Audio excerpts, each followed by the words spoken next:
చదువుతున్నాడు. అమ్మాయి వచ్చి ఇంటర్ చదువుతుంది. మిసెస్ వచ్చి తెనాలి కొద్దిగా హోటల్ టీ స్టాల్ ఉంటుంది. ఒక 20 రోజుల నుంచి చేసుకుంటున్నాను టీ స్టాల్. ఇట్లా మన దుగ్రా గ్రామ ప్రజలందరికీ తెలుసు అండి. ముస్లిం సోదరసులు కానీ మన ఇక్కడ మా సుధాకర్ అంకుల్ కానీ అందరికీ తెలుసు. కొద్దిగా చిన్న బండి కానీ ఏమన్నా ఆర్థిక సహాయం కానీ నేను చేసి ఎలక్షన్ కమిషనర్ రెడీగా ఉన్నారు. ఇంకా వీడియో తీసి పర్వాలేదు, నేను పర్వాలేదు, నా పేరు కేసు పెడతారు, మీకేం పోయింది. ఇప్పుడు తర్వాత అయినా సరే కొద్దిగా ఆర్థికంగా చిరిగిపోయారు. గతంలో తోపుడు బండ్లు, టిఫిన్ బండ్లు, ఇస్త్రీ బండ్లు అందజేశాం, రిక్షాలు కూడా అందజేశాం. ఇప్పుడు తాతయ్య నేను దేవుడిని కాదు తాతయ్య, అందరు వరాలు ఒకేసారి తీర్చలేను తాతయ్య. ఇప్పుడు ఎలక్షన్ కోడ్ అనేది ఉంది. కోడ్ అయిన తర్వాత ఎక్కడైతే ఆ ప్రోగ్రామ్ ఆపేసాం మళ్ళీ అది స్టార్ట్ చేస్తాం. అది కొత్త పథకం కాదు, తప్పనిసరిగా అది ముందలు తీసుకెళ్తాం, మేము తీసుకుంటాం. ఏమో 2 నెలలోపు బట్టి కక్కిస్తాలే, మొత్తం డబ్బులు కక్కిస్తా, సిమెంట్ కక్కిస్తా, ఇల్లు కట్టించే బాధ్యత నేను తీసుకుంటాను. నేను చూసుకుంటాను, నాకు వదిలే కక్కిస్తాలే నేను.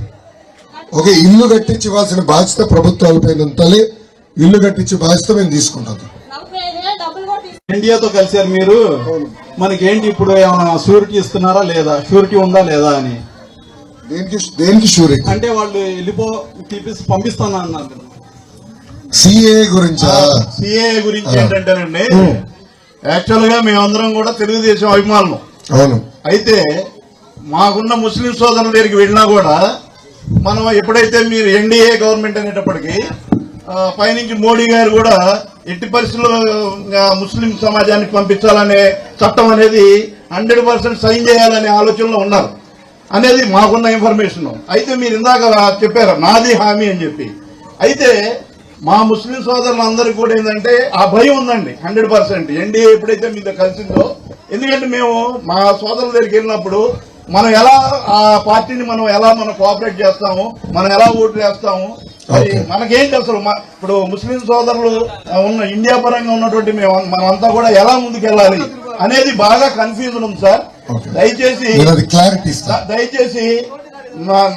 మీరే కాదు, తెలుగుదేశం పార్టీ, అట్లాగే భారతీయ జనతా పార్టీ, జనసేన పార్టీ, మీరందరూ కూడా ఒక వేదిక మీద ఈ మన ముస్లింస్ అందరికి కూడా ఒక మంచి హామీని కనుక మీరు ఇవ్వగలిగితే మేము ధైర్యంగా వెళ్లి మన తెలుగుదేశం పార్టీని 100% చంద్రబాబు నాయుడు గారిని సీఎం చేసేదాకా మేము ముందుకు వస్తాం.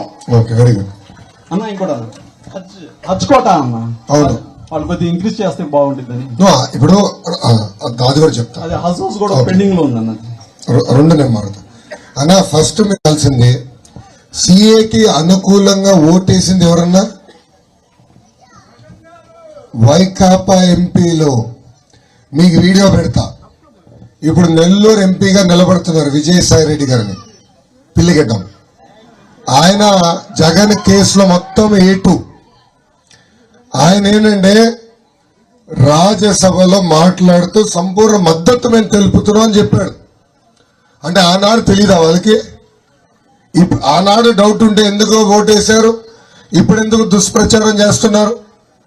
నేను సభాముఖంగా అడుగుతున్నా, ఎవరు చెప్పారండి మైనార్టీ సోదరులు భారతదేశం వదిలి వెళ్ళిపోవాల్సిన పరిస్థితి వస్తుందని?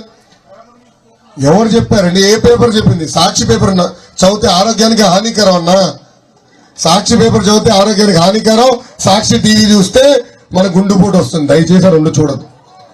అది ఫేక్ న్యూస్. ఎవరు చెప్పలా, మోడీ గారు చెప్పలా, పవన్ అన్న చెప్పలా, బాబు గారు చెప్పలా. దయచేసి దుష్ప్రచారం నమ్మద్దు. నేను చెప్తున్నా, మీరు అడిగారు, తప్పనిసరిగా పెద్దలు చెప్తాను. సరైన వేదికలో హామీ కూడా ఇప్పించే బాధ్యత నాది.